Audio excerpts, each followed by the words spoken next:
Assalamualaikum warahmatullahi wabarakatuh. Perkenalkan, nama saya Muhammad Jihabi dengan NIM 2103200021 dari kelas Pengelolaan Perkebunan 5A. Di sini nanti saya akan sedikit membahas dan mengupload beberapa video saya dalam menjelaskan perkebunan kelapa sawit demi memenuhi tugas mata kuliah dari pengelolaan perkebunan. Nama latin kelapa sawit. Nama latin kelapa sawit itu adalah Elaeasis guinensis Jack. Berasal dari bahasa Yunani kuno, Eleia yang berarti zaitun. Nama ini diberikan karena buahnya mengandung banyak minyak. Tanaman ini elegan, berasal dari daerah tropis basah di Afrika dan masih memiliki masih memiliki atau satu saudara dengan kelapa. Kelapa sawit memiliki organ vegetatif berupa daun, batang, akar, serta organ, dan juga reproduktif berupa bunga dan buah. Oke, kita masuk ke dalam bagian-bagian yang pertama, yaitu satu, daun. Daun kelapa sawit merupakan daun majemuk. Daunnya itu dia menyerupai daun pada halaman kelapa. Dia daunnya seperti kelapa begitu, dan panjang pelepah daunnya itu sekitar 6,5 sampai 9 meter, tergantung dari varietasnya. Semakin pendek pelepah daunnya, semakin banyak populasi kelapa sawit yang dapat ditanam per satuan luas, sehingga semakin tinggi produktivitasnya. Tentunya juga jumlah anak daunnya pada setiap pelepah itu berkisar antara 250 sampai 400 helai. Produksi pelepah daunnya selama 1 tahun itu bisa mencapai 20 sampai 30 pelepah. Dan juga daun ini terdiri atas bagian-bagian berikut. Yang pertama itu kumpulan anak daun atau leaflets yang mempunyai helaian ataupun amina dan tulang anak daun ataupun midrib. Yang kedua itu juga racis. Racis ini kayak dia namanya merupakan tempat si anak daun yang melekat. Dan juga ada tangkai daun atau petiole yang merupakan bagian antara daun dan batang. Dan juga ada seludang daun atau seeds yang ini dia fungsinya sebagai perlindungan dari kuncup dan memberikan kekuatan pada batang. Daun kelapa sawit itu dihasilkan dalam urut-urutan yang teratur menurut deret Fibonacci. Kayak dia itu 1, 2, 3, 5, 8, 13 dan seterusnya, yang merupakan hasil penjumlahan dari 2 angka sebelumnya. Yang kedua itu ada batang. Batang kelapa sawit itu dia berbentuk silinder dengan diameter sekitar 20 sampai 75 cm. Tinggi batang bertambah sekitar 45 sampai 60 cm per tahunnya. Itu tergantung dari varietasnya juga. Dan umur ekonomis tanamannya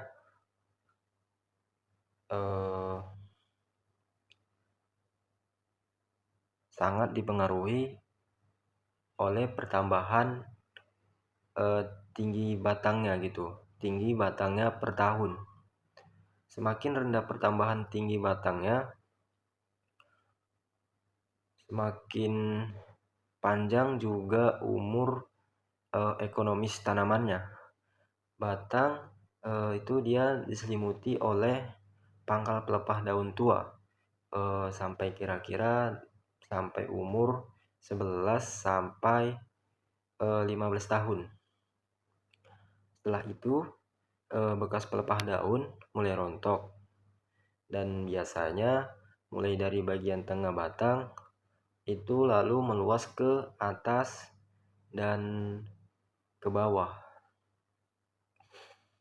Batang kelapa sawit tua juga biasanya sudah tidak ada lagi bekas tangkai di pelapa daunnya itu, kecuali kayak dia sedikit di bawah tajuknya. Dan juga batang kelapa sawit ini juga dia mempunyai 3 fungsi utama, yaitu yang pertama dia sebagai struktur yang mendukung daun, bunga, dan buah, dan juga sebagai sistem pembuluh yang mengangkut air dan hara mineral dari akar ke atas, serta hasil fotosintesis ataupun kayak fotosintat dari daun ke bawah. Kemungkinan juga ini berfungsi sebagai organ penimbunan zat makanan. Yang ketiga itu akar. Akar berfungsi untuk menunjang struktur batang di atas tanah dan menyerap air serta unsur-unsur hara dari dalam tanah. Contohnya sebagai salah satu alat respirasi sistem perakaran kelapa sawit, yang juga merupakan sistem akar serabut, terdiri dari akar primer, sekunder, tersier, dan kuarterner akar. Akar primer umumnya itu dia berdiameter 6 sampai 10 mm keluar dari pangkal batang dan menyebar secara horizontal dan menghujam ke dalam tanah dengan sudut beragam. Ya, jika akar sekunder itu dia berdiameter 2 sampai 4 mm, dan juga akar tersier berdiameter 0,7 sampai 1,2 mm. Akar kuartil itu dia berdiameter 0,1 sampai 0,3 mm dan panjangnya hanya 1 sampai 4 mm dan tidak bergelinin ataupun zat kayunya. Yang keempat itu bunga. Tentunya ini kelapa sawit merupakan tanaman sejenis tanaman monosius atau kayak dia berumah satu. Artinya bunga jantan dan bunga betina terdapat pada satu pohon. Rangkaian bunga jantan terpisah dengan rangkaian bunga betina. Ya, walaupun demikiannya itu kan kadang-kadang juga kita jumpai kayak bunga jantan dan bunga betinanya itu pada satu tandan, ataupun yang bisa disebut juga dengan hermafrodit. Umumnya tanaman kelapa sawit ini juga melakukan penyerbukan silang.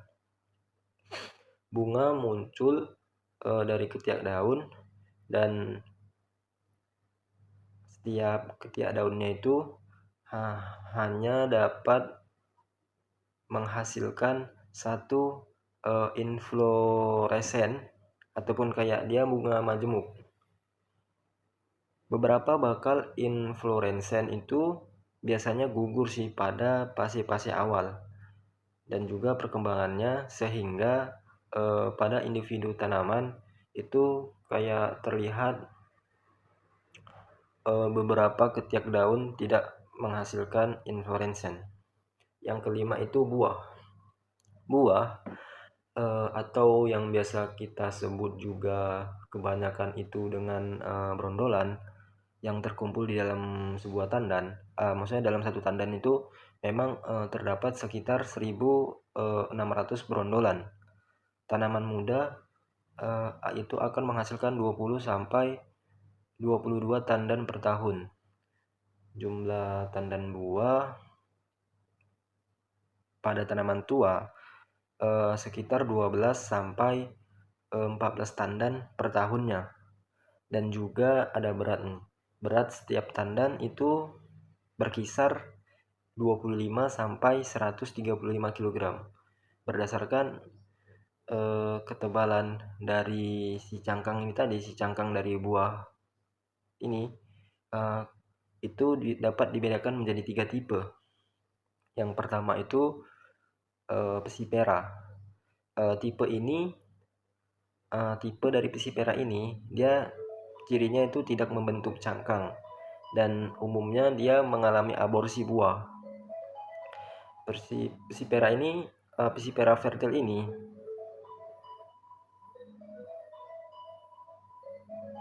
dapat mengandung 4096 minyak.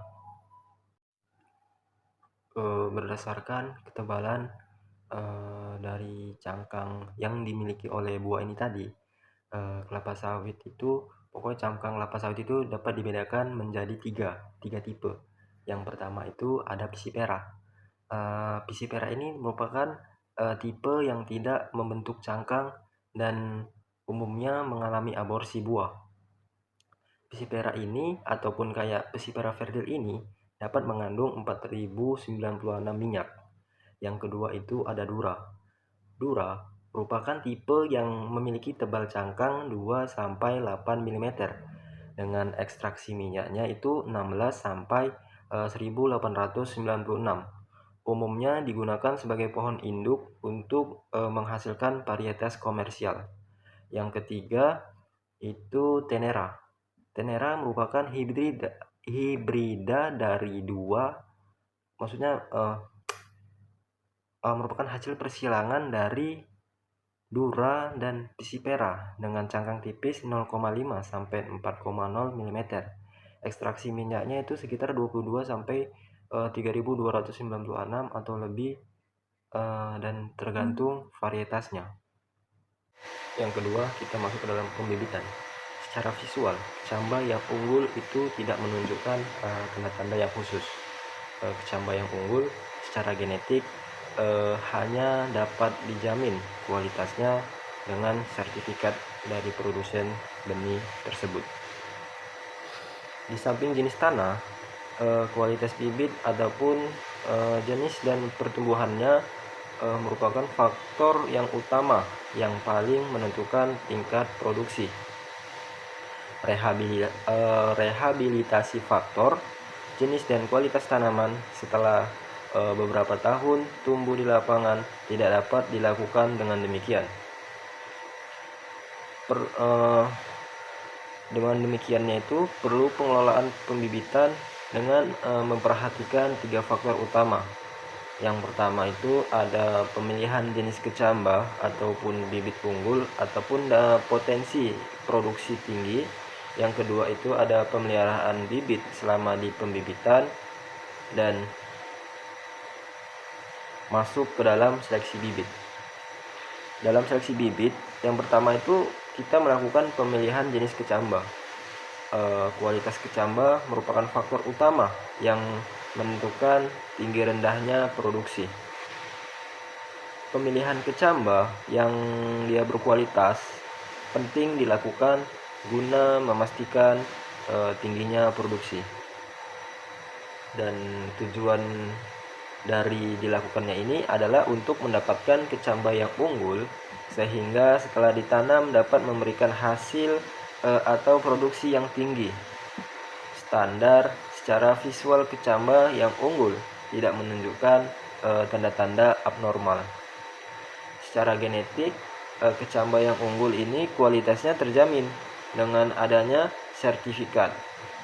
Memilih kecamba yang unggul itu dapat dilakukan dengan cara mendatangkan kecamba berlegitimasi dari produsen benih yang bersertifikat atau legitim. Ya, itu seperti kayak penelitian kelapa sawit di Medan, baru PT Sospindo, baru MP London Sumatera Indonesia, baru kayak PT Bina Sawit Makmur, dan juga PT Tunggal Yunus Estate Pekanbaru dan PT Dami Mas Sejahtera Pekanbaru serta PT dari Tania Selatan Palembang. Yang ketiga, cara. Sebanyak 26 varietas ataupun 16 diantaranya itu dihasilkan oleh produsen benih swasta dan telah dilepas sebagai varietas unggul yang dapat dipastikan untuk memenuhi ataupun memenuhi kebutuhan konsumen di seluruh wilayah Indonesia. Rantai tata niaga benih kelapa sawit di Indonesia juga memiliki dua pola, yaitu pola distribusi langsung dan tidak langsung. Pada distribusi langsung, produsen menjual kecambahnya langsung kepada konsumen akhir tanpa melalui perantara. Yang kedua, itu ada pemeliharaan. Kecambah yang unggul perlu dipelihara dengan baik. Tanpa pemeliharaan yang baik, kecambah unggul ini sekalipun sulit untuk rasanya bisa berproduksi tinggi. Pemeliharaan juga merupakan aspek yang penting yang perlu diperhatikan. Tujuan dari pemeliharaan diantaranya ya untuk memelihara kecambah jenis unggul sehingga didapatkan bibit siap tanam yang baik. Yang kedua juga memenuhi standarisasi pertumbuhan bibit normal, dan yang ketiga adalah caranya di sini adalah baby bag sudah diisi tanah dan disusun di bedengan dengan sistem instalasi air yang sudah dipasang sebelumnya, dan kecambah ini datang langsung diseleksi lalu ditanam di baby bag ataupun pada masa pre-nursery. Pemeliharaan di pre-nursery itu meliputi hal-hal yang diantaranya pertama itu penyiraman. Penyiraman ini dilakukan di pagi hari dan di sore hari setiap hari.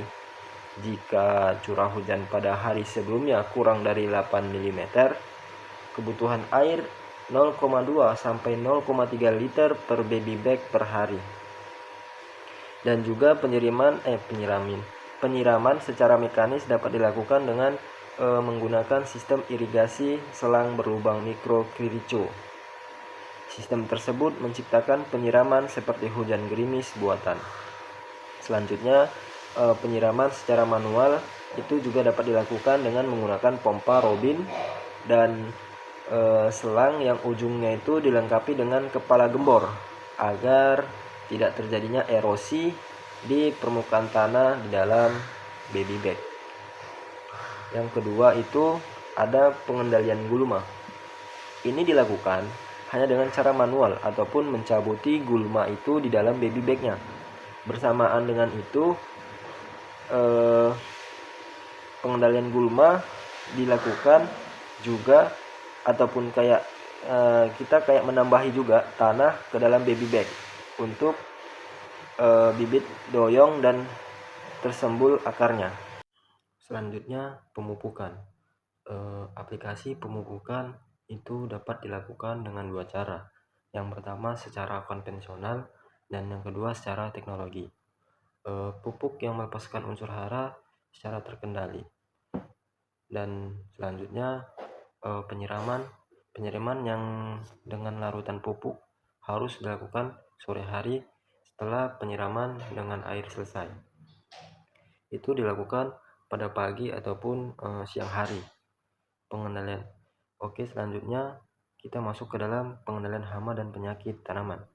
Metode dari pengendalian hama dan penyakit di pre-nursery sangat tidak dianjurkan nih, karena tanaman masih sangat rentan terhadap pestisida, apalagi yang mengandung logam berat seperti tembaga, air raksa, dan timah.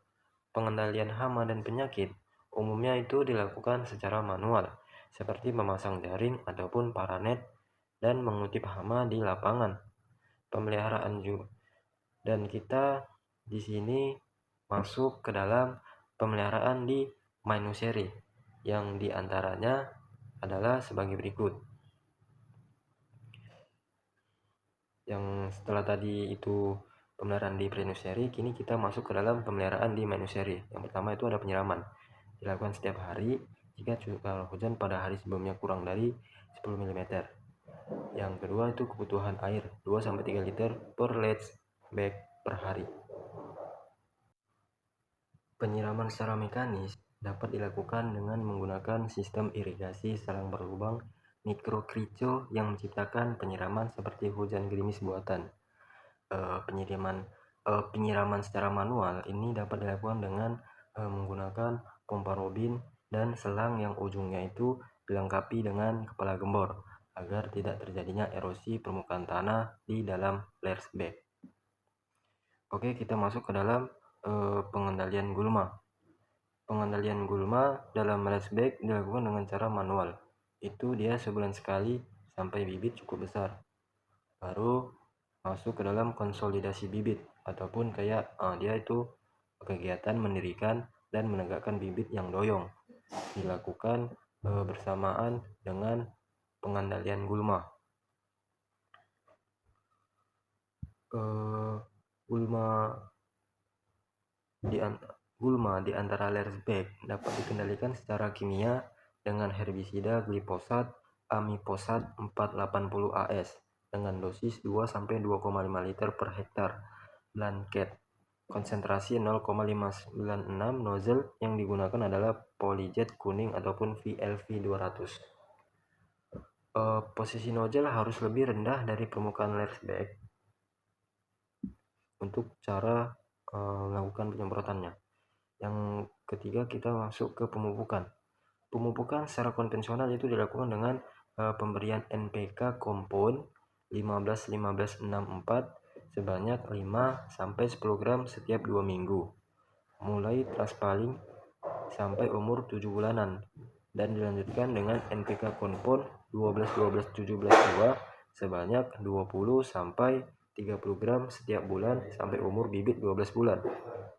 Lalu pemupukan dengan pemberian pupuk CRF seperti Master MX 26143 cukup dilakukan sekali dengan dosis 50 gram per bibit. Pada saat transplanting dari pre-nursery ke manuseri dan ditambah booster 30 gram NPK 15-15-64 pada umur 9 bulan. Lalu pemupukan memang harus menggunakan takaran. Selanjutnya ada pengendalian hama dan penyakit. Metode pengendalian hama dan penyakit di pembibitan, baik yang patogenik maupun fisiologis, diupayakan secara manual.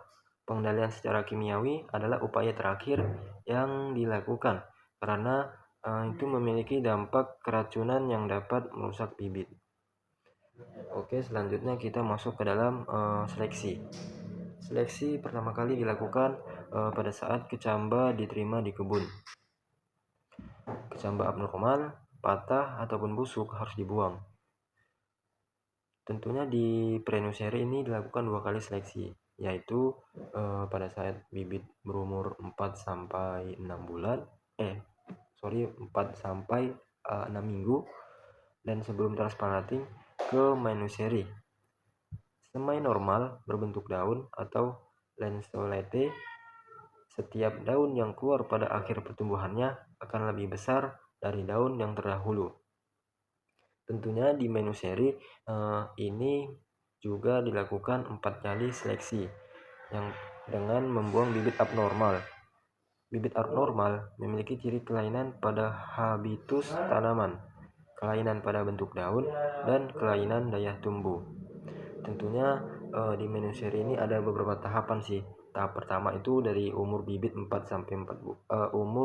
bulan, tahap kedua umur bibit 6 bulan, dan tahap ketiga umur bibit 8 bulan, serta tahap keempat sebelum bibit itu ditanam ke lapangan. Oke, selanjutnya kita masuk ke dalam penanaman kelapa sawit. Kesalahan dalam penanaman tentunya tidak bisa diperbaiki setelah tanaman tumbuh beberapa tahun di lapangan. Tentunya penanaman ini merupakan suatu keharusan bahwa persiapan dan pelaksanaan harus dilakukan dengan benar. Dan kita langsung masuk ke tahap yang pertama. Sebelum penanaman, kita melakukan pemancangan atau pengajiran yang dilakukan untuk menemukan tempat yang akan ditanami sesuai dengan jarak tanam yang dipakai. Tujuan dari pemancangan ini yaitu memberikan tanda-tanda untuk pembuatan lubang tanam sesuai dengan populasi yang direncanakannya. Sebagai pedoman untuk pembuatan teras ataupun tapak kuda dan juga drainase lapangan serta menanam kacangan. Tentunya alat-alat yang dibutuhkan dalam pemancangan ini yang pertama itu kompas dan geopositioning system atau GPS, dan juga Abney leaf atau silinometer, dan juga kayu pancang nih atau pancang kepala dan pancang anak. serta tali plastik atau kawat. Yang kedua itu pembuatan lubang dan pemupukan lubang tanam. Pembuatan lubang tanam itu dilakukan minimal 1 bulan sebelum tanam dengan menggunakan alat pengukur atau mal. Tujuannya ini dia memberikan media tumbuh yang baik bagi akar tanaman. Pada saat pertumbuhan di awal ataupun kayak saat tumbuh nih di awal di lapangan, itu dia kayak mempermudah peresapan pupuk ke dalam tanah sehingga mempercepat tanaman mengabsorpsi pupuk dan memacu pertumbuhan di lapangan. Dan juga alat-alat yang biasa digunakan itu yang pertama ada cangkul, alat pengukur atau mal dengan ukuran 90 cm x 90 dan minimumnya itu 60 x 60, serta takaran pupuk untuk pemberian pupuk dasar atau rock phosphate, dan juga standar lubang tanam dan juga lubang tanam nih yang telah selesai dibuat minimal 1 bulan sebelum tanam. Dan setelah itu ukuran lubang tanam yang ideal adalah 90 x 90 x 60 atau minimal 60 x 60 x 60. Dan juga tanah hasil galian harus dipisahkan antara si topsoil ataupun selatan lubang dengan si subsoil atau utara lubang. Dinding lubang tanaman harus tegak dan tidak boleh berbentuk lain. Pada saat penanaman, usahakan topsoil itu ditimbunkan terlebih dahulu, lalu subsoilnya. Dan juga pupuk itu ditabur secara merata ke dalam lubang tanam dengan dosis 300 gram Rp per lubang tanam. Dan selanjutnya kita masuk ke dalam penanaman. Pelepasan layer bag dari bola tanah dilakukan dengan cara mengoyaknya. Lalu bibit itu diletakkan secara hati-hati ke dalam lubang yang telah diberi pupuk dan ditimbun dengan topsoil. Permukaan atas bola, maksudnya permukaan atas dari bola tanah itu harus sejajar dengan permukaan tanah aslinya. Berdirinya bibit harus benar-benar tegak dan di tengah-tengah lubang tanam sehingga barisan tanaman itu bisa tampak lurus. Oke, kita masuk ke dalam tahap selanjutnya, yaitu identifikasi pokok. Pokok abnormal di lapangan sangat merugikan karena produksi yang dihasilkan sangat rendah atau bahkan tidak dapat berproduksi sama sekali. Sedangkan perlakuan yang diberikan ataupun perawatan sama dengan pokok lainnya yang sama-sama maksudnya pokok yang normal gitu. Pokok abnormal ini di lapangan perlu dibongkar dan dilanjutkan dengan penyisipan pada kondisi yang masih memungkinkan. Identifikasi selanjutnya kita masuk ke dalam identifikasi pokok melalui non-failure atau abnormal pada fase vegetatif. Gejala pokok abnormal di lapangan itu dapat terjadi pada bagian vegetatif dan generatif. Pada bagian vegetatifnya itu gejala dapat terlihat sebagai berikut. Yang pertama, pertumbuhan pelepah daun berputar atau twisted frond. Yang kedua, bercak orange atau orange spot. Yang ketiga, penyakit tajuk atau crown disease yang amat parah dengan helaian pelepah melengkung berputar ke bawah. Sebagian daun dan pucuk membusuk dan mengering. Dan juga anak daun yang pada pelepah sempitnya itu memanjang atau narrow leaves. Susunan anak daun sangat rapat seperti sirip ikan, dan juga pelepah daun tegak dan anak daun keriting atau cranklet, dan pelepah daun mudanya itu sangat pendek dibandingkan dengan pelepah yang normal, dan juga bertunas atau bercabang. Pokoknya kerdil ataupun kurus akibat hama ataupun penyakit. Pokok raksasa tetapi tidak berbuah ataupun kita sebut juga dengan jagur. Yang kedua itu ada identifikasi pokok non-failure atau abnormal pada fase generatifnya.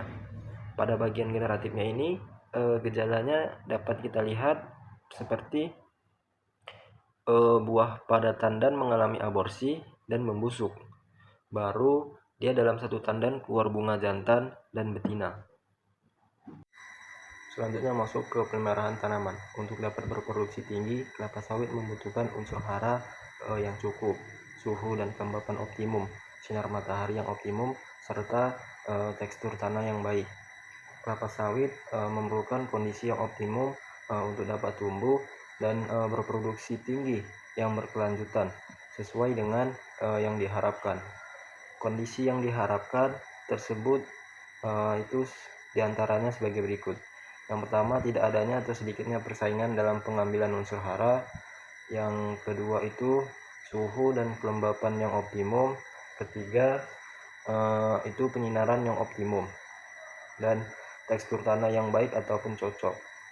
Baru pengendalian gulma harus dilakukan dengan cara yang benar, karena kesalahan dalam pengendalian gulma itu dia akan menyebabkan kerusakan lahan dan tanamannya. Kerusakan lahan tersebut berupa erosi dan pemadatan tanah yang secara langsung akan menurunkan produksi. Kerusakan tanaman antara lain berupa pelukan akar yang dapat merusak tanaman secara langsung, serta mengganggu proses pengambilan unsur hara dan akan menyebabkan akar mudah terinfeksi cendawan ataupun penyakit. Untuk mendapatkan kondisi tersebut perlu dilakukannya pekerjaan konservasi tanah dan pengendalian gulma tentunya. Pengendalian gulma meliputi pekerjaan-pekerjaan berikut. Yang pertama, pengendalian ilalang atau semprot ilalang, whipping lalang. Yang kedua itu ada garuk piringan, penyemprotan piringan, pasar pikul dan tempat pengumpulan hasil ataupun TPH, dan juga bongkar tumbuhan pengganggu ataupun BTP dan babat pakisan. Selanjutnya kita masuk ke dalam tahap konservasi tanah. Tanah merupakan media penyimpanan unsur hara yang dibutuhkan oleh tanaman. Lebih jauh, tanah itu dia berfungsi sebagai media untuk berkembangnya akar. Kondisi tanah yang subur sangat dibutuhkan untuk menghasilkan kelapa sawit yang berproduksi tinggi. Tujuan dari konservasi ini adalah untuk mempertahankan kesuburan tanah baik secara fisik, kimia maupun biologi. Dan standarnya sarana konservasi tanah ini memang dibuat sesuai dengan keadaannya atau keadaan dari sifat tanah ini tadi, terutama topografinya atau kemiringan lahan. Selanjutnya jenis-jenis sarana ataupun dari konservasi tanah itu sendiri. Yang pertama, kacangan penutup tanah. Yang kedua itu kacangan dan benteng teras ataupun kontur bun, serta tapak kuda atau individual teres atau platform pada tanah yang agak miring. Selanjutnya itu teras bersambung ataupun continuous terrace pada tanah yang miring dan sangat miring. Dan selanjutnya itu ada tapak kuda pada tanah miring dan penanaman Flamingia sp pada tanah yang timbun. Pembuatan parit ataupun drainase pada tanah-tanah rendahan di setiap klasifikasi itu miring ataupun kayak kemiringan tanah. Dan juga kita masuk ke dalam alat yang dibutuhkan di sini. Yang pertama itu kayak cangkul. Untuk mekanisnya itu lebih kayak bulldozer ataupun ekskavator, rotasi sesuai dengan kebutuhannya. Umumnya pembuatannya ini dilakukan sekali ataupun dilanjutkan dengan pemeliharaan rutin setahun sekali. Yang kedua, kita masuk ke dalam pengendalian lalang. Lalang itu merupakan salah satu kompetitor bagi tanaman kelapa sawit agar kelapa sawit dapat berproduksi optimal. Keberadaan lalang perlu dikendalikan. Tujuannya yaitu untuk menekan pertumbuhan lalang karena merupakan pesaing bagi tanaman kelapa sawit dalam pengambilan unsur hara dari dalam tanah dan dapat menurunkan produksi sebesar 25%. Yang kedua, standarisasinya itu kebun bebas dari lalang, dan cara-caranya kondisi kebun yang hanya ditumbuhi sedikit sekali lalang bisa dikendalikan dengan whipping lalang, yaitu dengan mengusap permukaan daun lalang dengan kain yang telah dibasahi larutan herbisida ataupun kayak glifosat gitu. Baru nih di sini tahap-tahap pekerjaannya itu yang pertama kayak can katun yang berukuran. 3 senti kali 12 itu dibalutkan pada 3 jari tangan. Kemudian rumpun lalang dibersihkan dari sampah-sampah di sekitar pangkalnya dengan menggunakan arit kecil ataupun guris. Selanjutnya, jari tangan yang telah dibalut itu dicelupkan ke dalam larutan herbisida, lalu diperas sedikit agar tidak menetes, dan penyapuan atau whipping dimulai dari batang bawah sampai ke ujung daun secara merata dan basah. Lalu dilakukan perhelai daun lalang. Baru selanjutnya hindari pecahnya batang ataupun daun lalang, apalagi terjabut sewaktu whipping atau pembersihan sampah. Baru untuk menghindari terjadinya lalang yang tidak di-whipping atau tertinggal, atau terjadi pengulangan whipping, maka ujung lalang yang telah di-whipping tadi itu diputus sekitar 1 cm sebagai tanda. Tentunya herbisida yang kita pakai adalah glifosat seperti amifosat 480 AS ataupun kayak konsentrasi ini 1,0 atau 1,3. Dan juga pertumbuhan lalang yang sporadis terpencar-pencar akan lebih efektif jika dikendalikan dengan metode spot spraying. Oke, selanjutnya masuk ke garuk piringan. Keberadaan gulma pada piringan kelapa sawit dapat menyulitkan pemeliharaan tanaman. Kondisi piringan yang beralih dari gulma juga dapat menghindarkan tanaman dari serangan hama dan infeksi penyakit. Tujuan dari garuk piringan ini yaitu membersihkan piringan dari rumput-rumputan, kacangan, sampah, dan tumbuhan lainnya, dan untuk memudahkan pengutipan berondolan dan tempat penaburan pupuk. Yang kedua, ini standarisasinya piringan memang harus bersih. Jari-jari piringan 1 meter itu di umur 1-2 tahun, 1,5 meter itu di umur 2-3 tahun, dan di 2 meter itu di umur 3-4 tahun. Dan cara-cara melakukannya adalah piringan digaruk bersih dengan alat garuk. Gulma yang terdapat pada pokok dicabut bersih sampai setinggi jangkauan tangan. Di lahan rendahan ataupun basah dapat dilakukan dengan cara dibabat secara tandas. Dan juga garuk piringan ini berotasi, dan rotasi pertamanya mengarah ke dalam dan rotasi kedua mengarah keluar. Demikian selanjutnya bergantian arah. Yang selanjutnya ini adalah penyemprotan piringan pasar.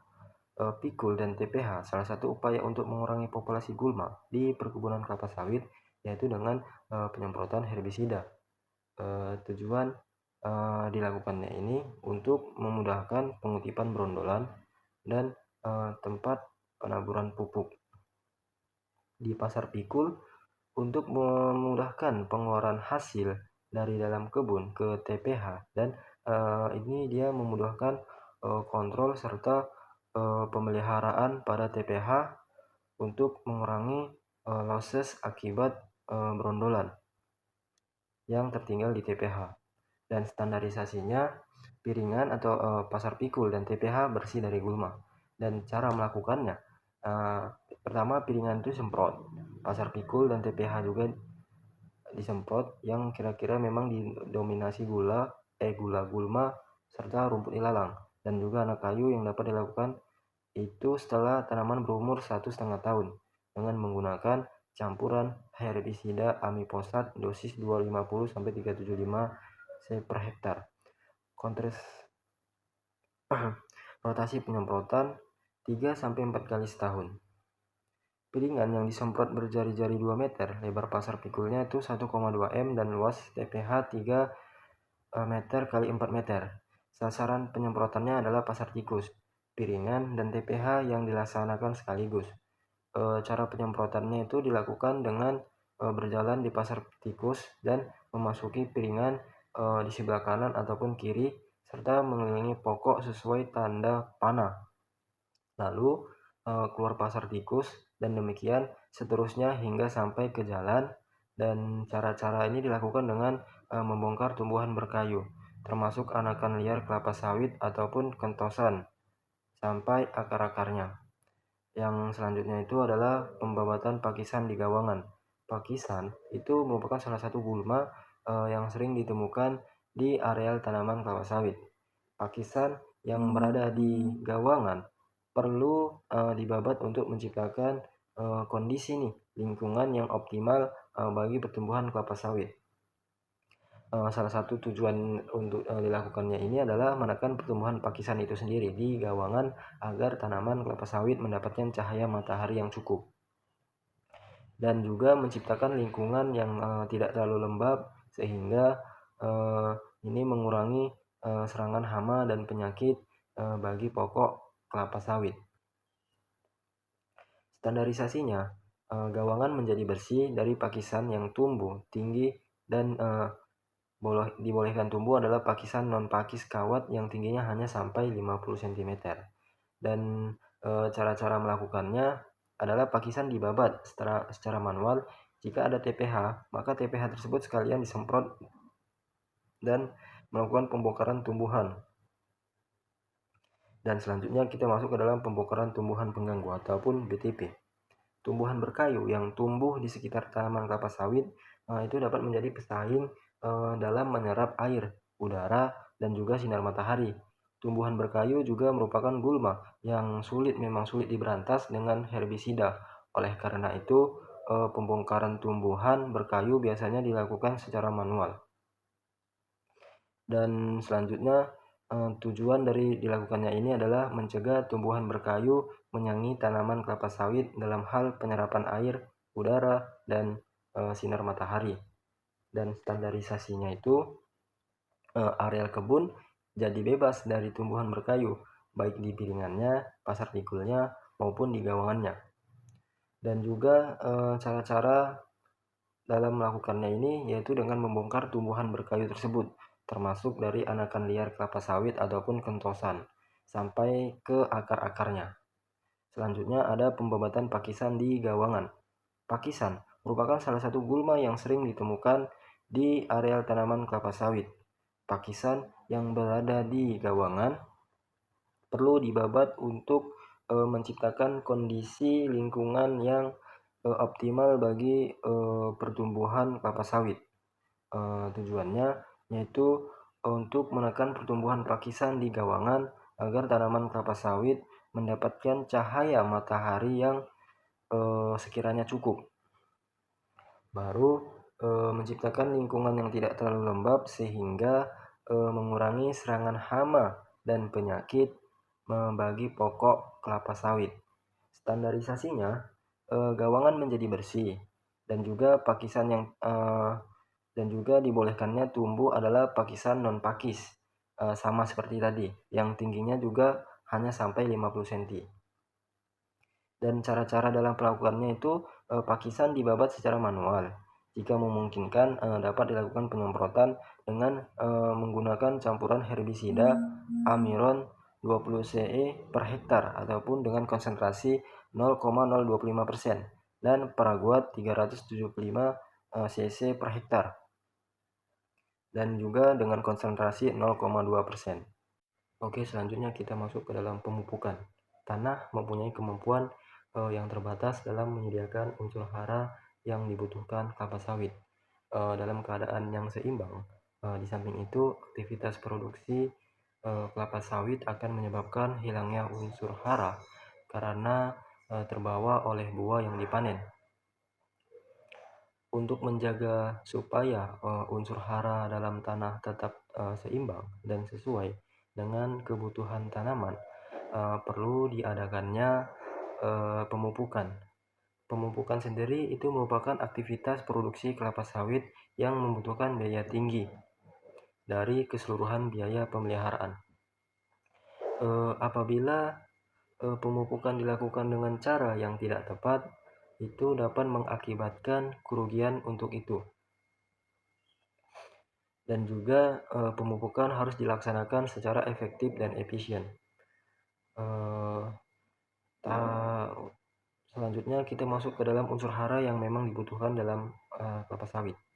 Berdasarkan jumlah yang diperlukan tanaman unsur hara, itu dapat dibedakan menjadi unsur hara makro dan mikro. Unsur hara makro adalah unsur hara yang dibutuhkan tanaman dalam jumlah yang banyak. Apabila kurang, pertumbuhan tanaman dan produksi akan juga berkurang.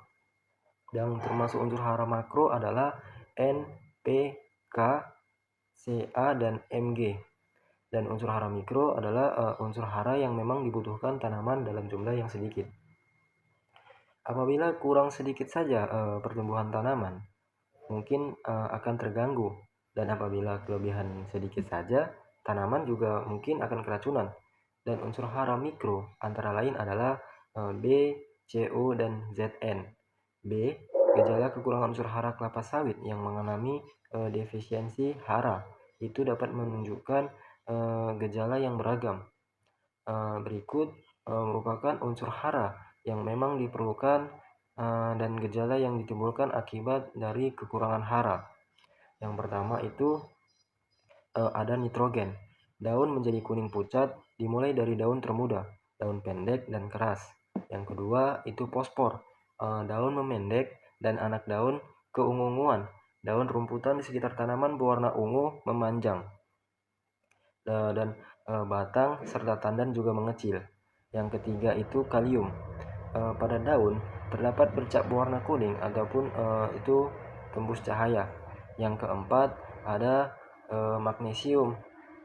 Daun menguning merata pada daun yang tua, dimulai dari ujung daun sampai ke pangkal anak daun. Dan juga gejala beratnya itu ditandai dengan jaringan yang mati, ditemui dari pinggir daun sampai ke anak daunnya. Gejala tersebut hanya ditemukan pada daun yang terkena cahaya matahari. Selanjutnya yang kelima itu boron. Ujung anak daun yang berbentuk pancing atau hook lay terdapat daun mengkeriting seperti tanda bahaya pada gardu listrik. Itu dia juga bagian ujung dari daun itu juga memendek. Yang ketiga adalah contoh dari selanjutnya kita akan masuk ke dalam pengambilan contoh daun. Pengambilan contoh daun dilakukan untuk melihat kandungan unsur hara pada tanaman kelapa sawit secara lebih akurat, dan panduan dari pemupukan memang akan dibuat berdasarkan kondisi kandungan hara yang terbaca saat analisa daun. Tujuan ini yaitu untuk mendapatkan contoh daun yang mewakili dan mempersiapkan contoh daun dengan baik untuk dikirim ke laboratorium.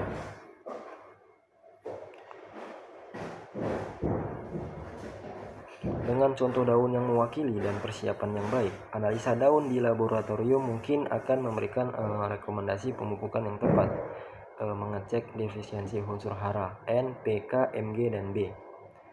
Kedua tuh standarisasinya mungkin pokok harus sehat, normal, produktif, serta tidak tumbuh di batas kebun, pinggir jalan, sungai, kampung, dan parit. Daun yang diambil adalah daun ke-17. Contoh tunggal itu digabung menjadi satu contoh per kelompok. Dan waktu pengambilannya itu sekitar pukul dari jam 7 sampai jam 12 siang.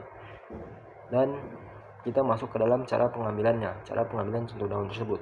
Pilih pokok yang memenuhi syarat, lalu tentukan daun nomor ke-17. Apabila pokok contoh tidak memenuhi syarat, maka mundur ataupun maju satu pokok dari LSU yang lama. Dan juga ini potong daun. Setelah dipotong dengan dodos atau egrek, lalu ambil 4 lembar anak daun pada bagian tengah pelepah, masing-masing 2 dari kiri dan 2 dari kanan. Setelah itu ambil bagian tengah anak daun sepanjang 20 cm, masukkan ke dalam kantong plastik dan beri tanda label sesuai dengan nomor pokok sampel.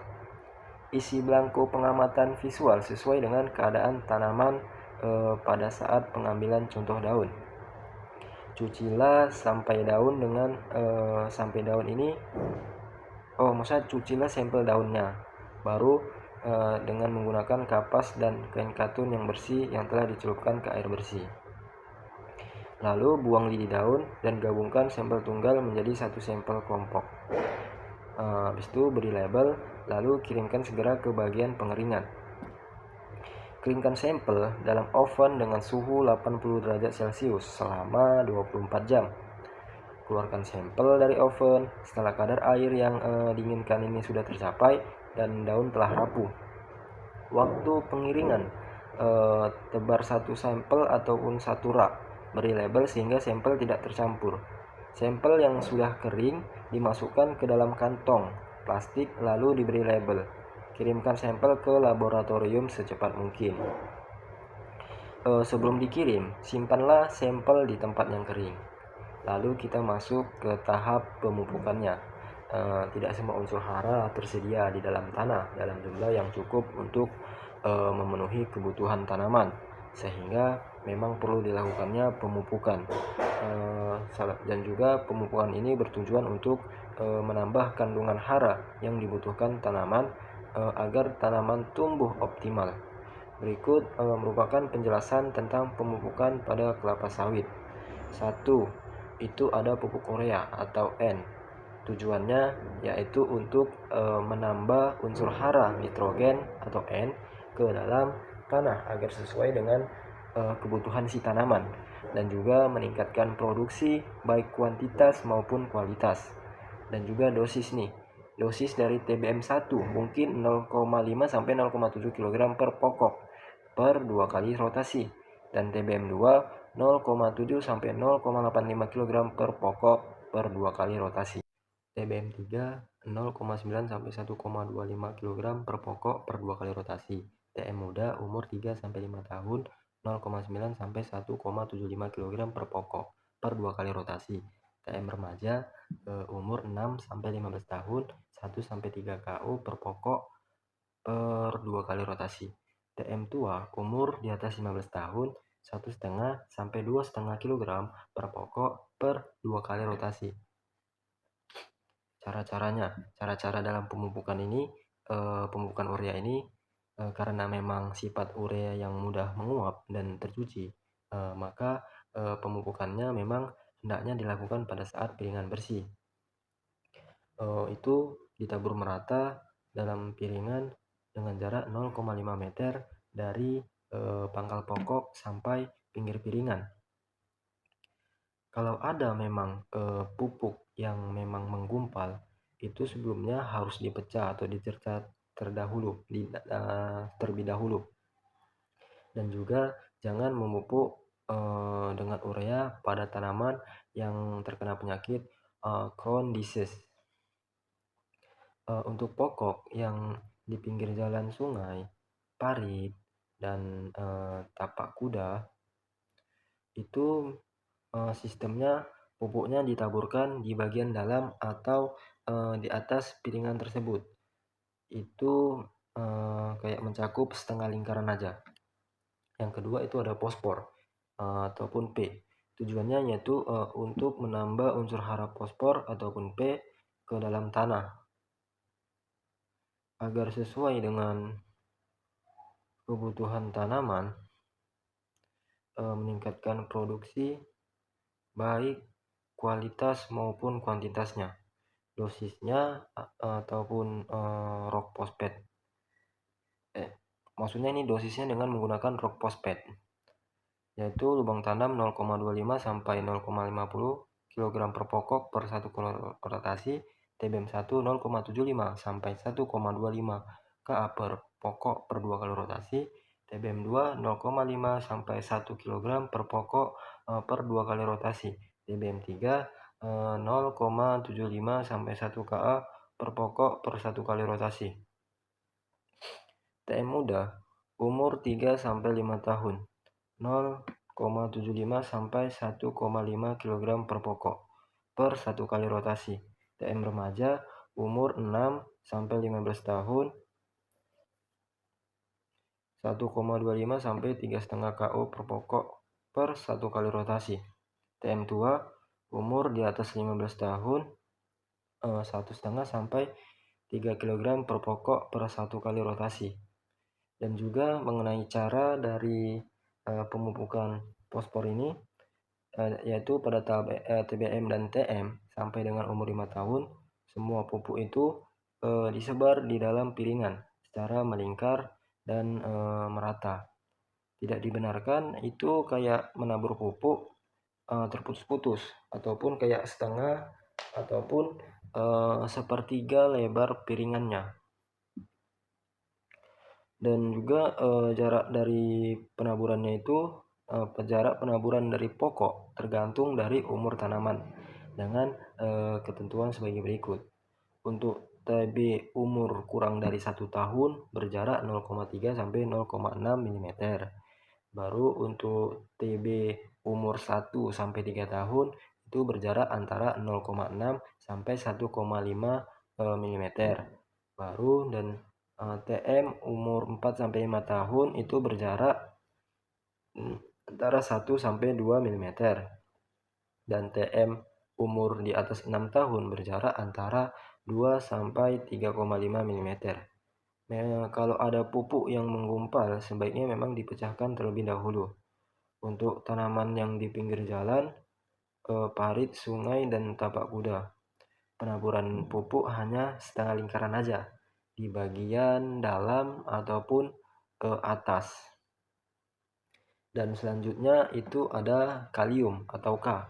Tujuannya untuk menambah unsur hara kalium atau K ke dalam tanah agar sesuai dengan kebutuhan tanaman.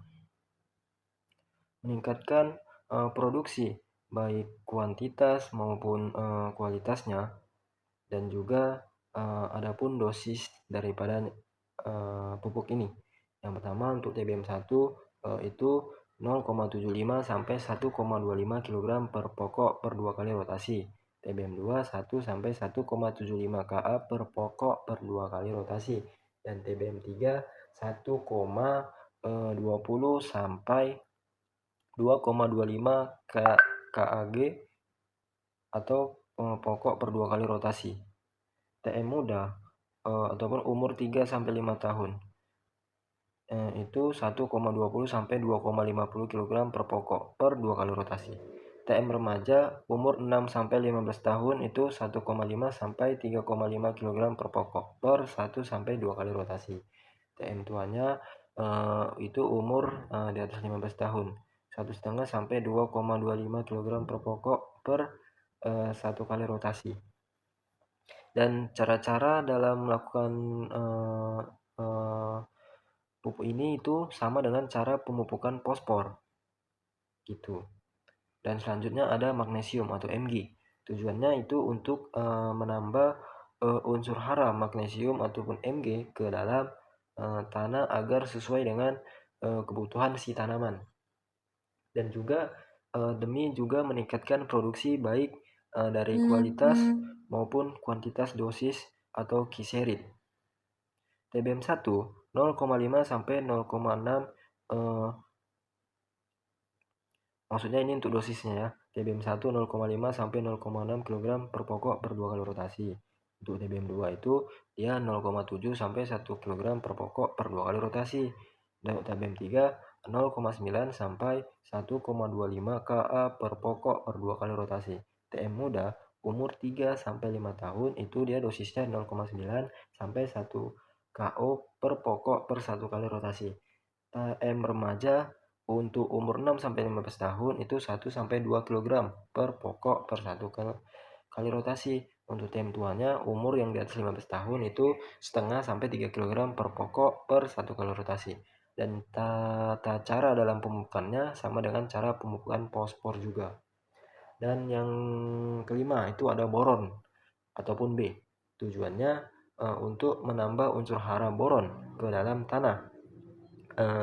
Ini agar sesuai dengan kebutuhan si tanaman juga, dan juga meningkatkan produksi baik dari kuantitas maupun kualitas.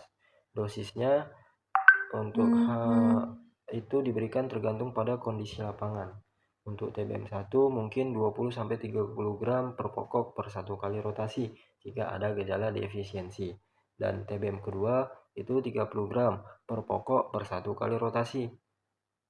Dan TBM3 itu 50 gram per pokok per 1 kali rotasi. TM muda umur 3 sampai 5 tahun itu 50 sampai 100 gram per pokok per 1 kali rotasi. Dan juga tata cara dalam pemupukannya itu dilakukan memang secara rutin pada TBM. Sedangkan kalau untuk tanaman TM itu hanya untuk kasus-kasus tertentu, untuk kasus defisiensi. Untuk dosis sampai maksudnya untuk mengenai dosisnya ini sampai dengan 50 gram per pokok itu diberikan pada ketiak daun ke-17 atau ke-25. Untuk dosis di atas 50 gram per pokoknya itu ditaburkan di piringannya, mulai dari pangkal batang sampai 1 mm-nya. Tentunya kalau jika memang ada pupuk yang menggumpal, itu perlu dipecah terlebih dahulu, dicerca. Untuk pokok yang memang di pinggir jalan, sungai, parit, ataupun kayak tapak kuda, itu pupuknya ditaburkan begitu.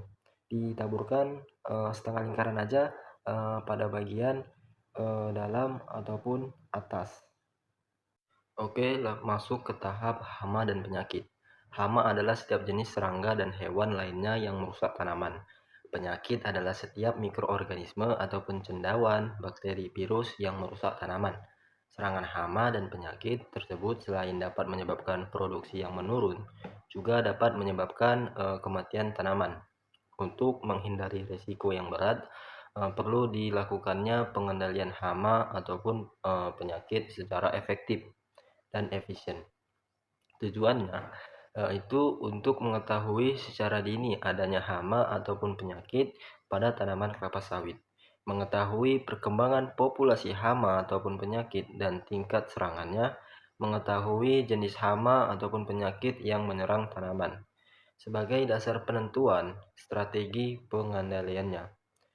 Standarnya global telling ambang toleransi, yaitu ulat api dan ulat kantong 3-5 ulat per pelepah. Untuk tikus di bawah 5% pohon yang terserang.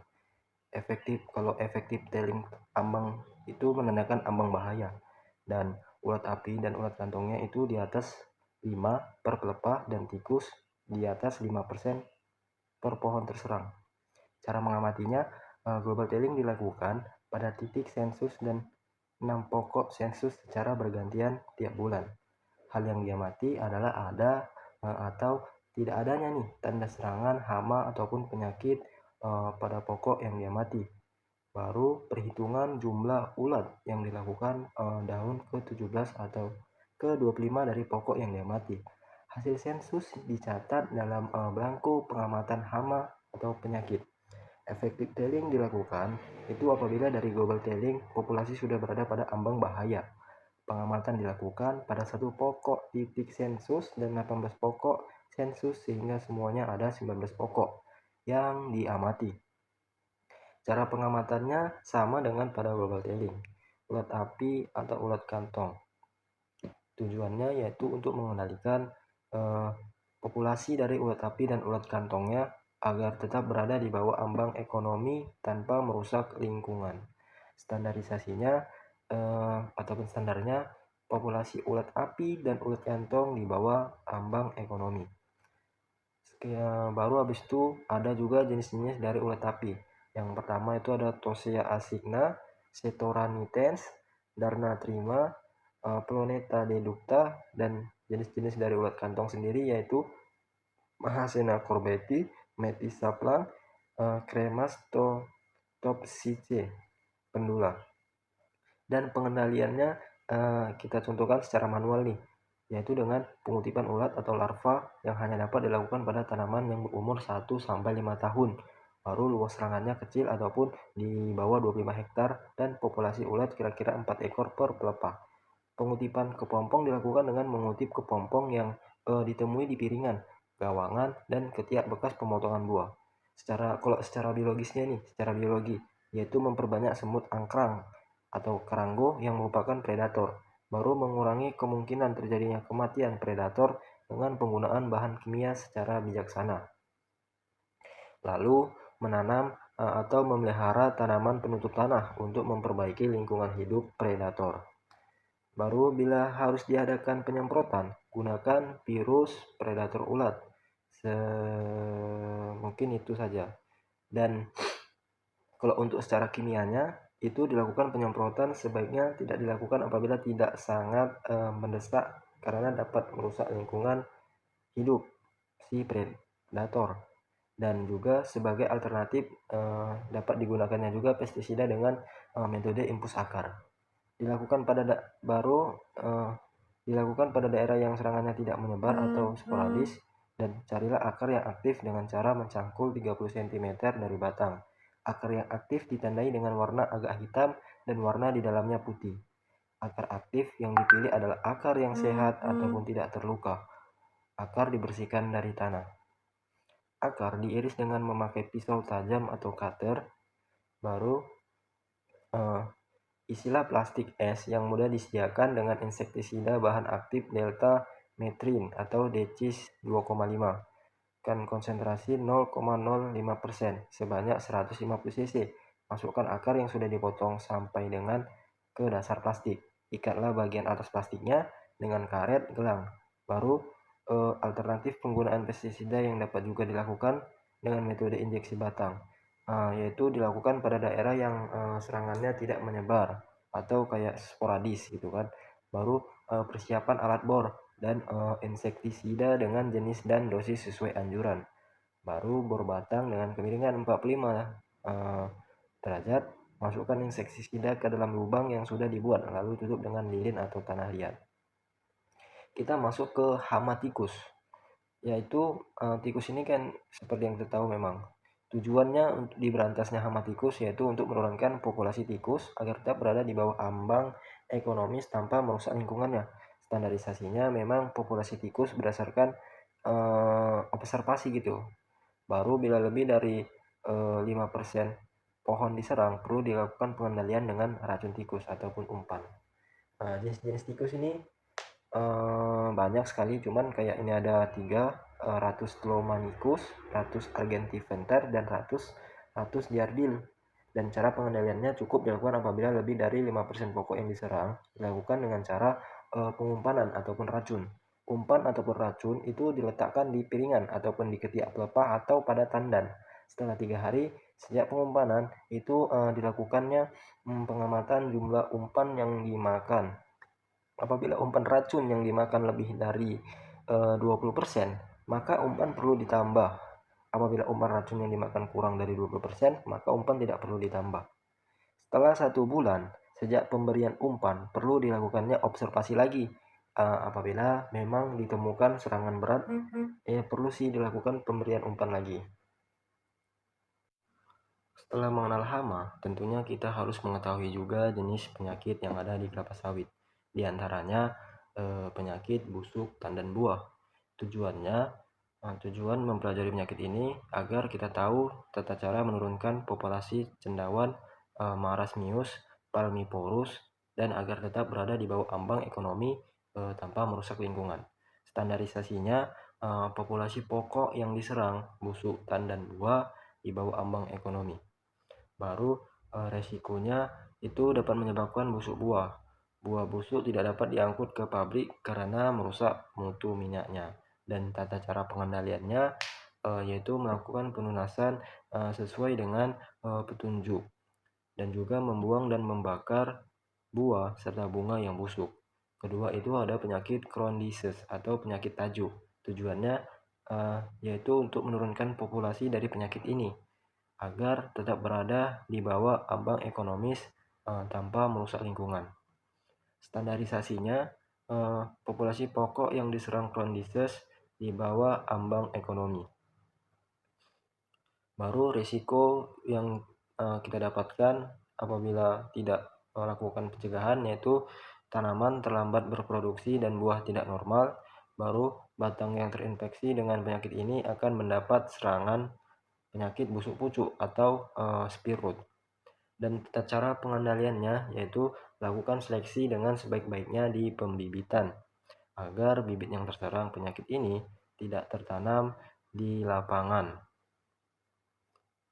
Dan juga jangan berikan pupuk nitrogen ataupun urea pada tanaman yang terserang. Oke, selanjutnya kita masuk ke dalam tahap panen dan potong buah. Sasaran usaha perkebunan kelapa sawit adalah hasil tandan buah segar yang tinggi dengan rendemen CPO dan inti yang tinggi juga serta asam lemak bebasnya dan memenuhi standar pasaran dunia atau lebih kecil dari 3%. Produksi TBS per hektar per tahun itu dipengaruhi oleh berbagai faktor, baik yang mempengaruhi langsung ataupun pelaksanaan panen, tunasan, serta transportasi, maupun yang berpengaruh tidak langsung seperti penyiangan, pemupukan, ataupun konservasi tanah dan pengendalian hama ataupun penyakit. Oke, kita dalam tahap ini kita masuk ke dalam panen ataupun potong buah. Untuk mendapatkan TBS dengan rendemen yang tinggi, memang perlu dilaksanakannya panen yang baik dan sesuai standar matang panen, serta pelaksanaan transportasi yang baik ataupun kayak tidak ada restan gitu. Kandungan asam lemak yang rendah,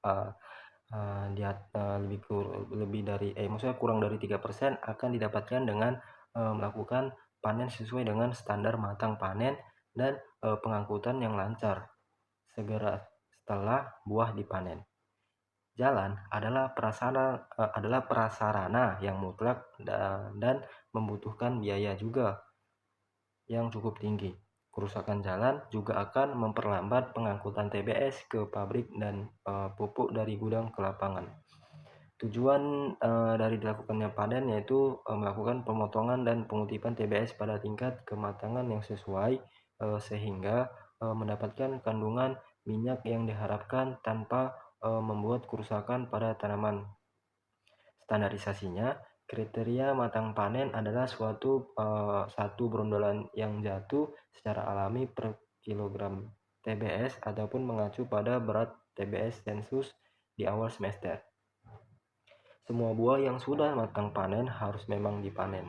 Baru alat-alat yang biasa dipakai yaitu dodos, egrek ataupun sesuai kondisi dari si tanaman, kampak untuk memotong gagang panjang, dan juga angkong serta gancu, dan dilakukan dengan rotasi 7 hari sekali kembali ke seksi potong buah yang sama.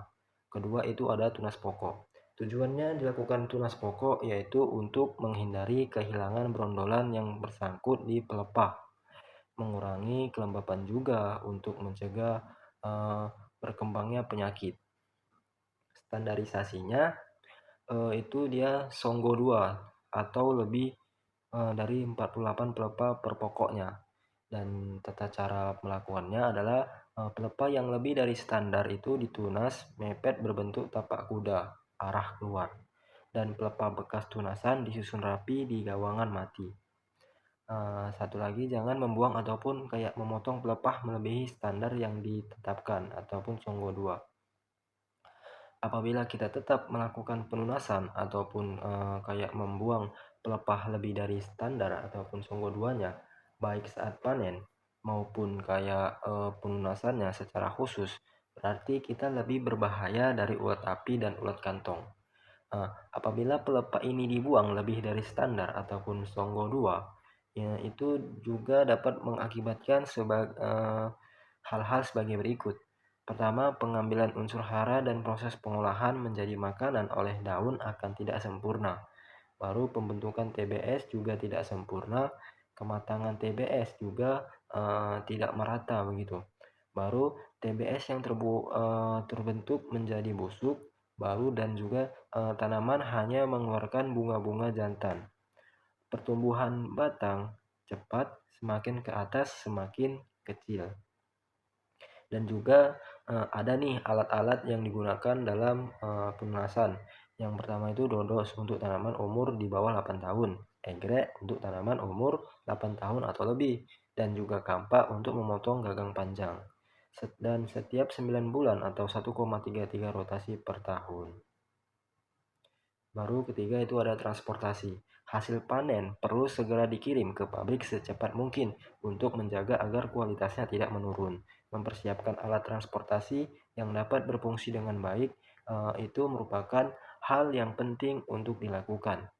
Tujuannya untuk mengangkut TBS serta brondolan dari TPH ke pabrik sesegera mungkin agar asam lemak bebas atau ALB minyak yang tidak lebih dari 3% dan mendapatkan rendemen minyak kelapa sawit setinggi mungkin.